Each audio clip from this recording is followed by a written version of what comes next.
নমস্কার বন্ধুরা, taro healing with শ্রীময়ীতে তোমাদের সকলকে স্বাগত জানাচ্ছি। আজকে যে রিডিংটা তোমাদের কাছে নিয়ে এসেছি সেটি হচ্ছে তোমার এক্স কি আবার তোমার জীবনে ফিরে আসবে। চলো দেখি আজকে ট্যারোট কি বলছে। এখানে কার্ডগুলোকে সাফেলিং করে নিলাম, এবার আমি স্প্রেড করছি। এরপর এখান থেকে যে কোনো একটি কার্ড আমি তোমাদের জন্য তুলে নিচ্ছি। প্রথম কার্ডটা তুললাম ইনার ভয়েস, এখানে মেজর আরকানা, তাই আরেকটা কার্ড তুলছি। সেকেন্ড কার্ডটা হলো ট্রাভেলিং। এই কার্ডটা বলছে, অর্থাৎ প্রথম কার্ডটা, তোমার ভিতরের মন, তোমার ইনটিউশন অনেক আগেই বুঝে গেছে এই সম্পর্কটা সম্বন্ধে, অর্থাৎ সম্পর্কের সত্যিটা সম্বন্ধে। তুমি হয়তো বাইরে স্ট্রং দেখাচ্ছ, কিন্তু ভিতরে এখনো একটা কানেকশন ফিল করো, একটা আনআনসার্ড ফিলিং রয়ে গেছে।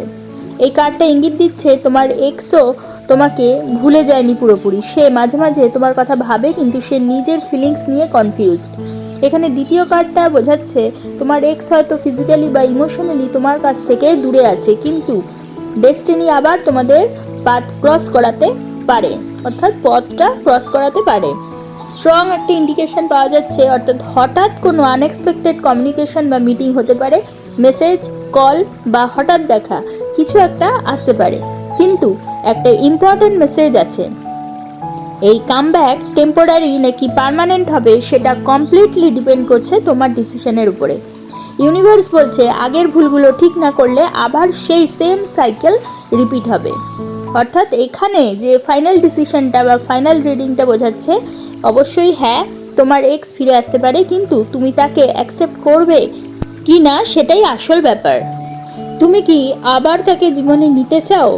কমেন্টে ইয়েস বা নো লিখে জানাও। আর এমন লাভ রিডিং যদি পেতে চাও তাহলে অবশ্যই আমার চ্যানেলটা ফলো করো।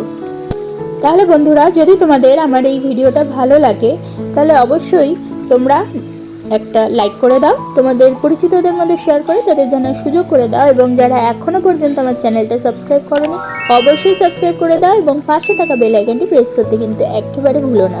তাহলে প্রত্যেকে ভালো থেকো, প্রত্যেককে ভালো রেখো। পরবর্তী ভিডিওতে আবার চলে আসবো, ততক্ষণের জন্য সকলকে ধন্যবাদ, নমস্কার।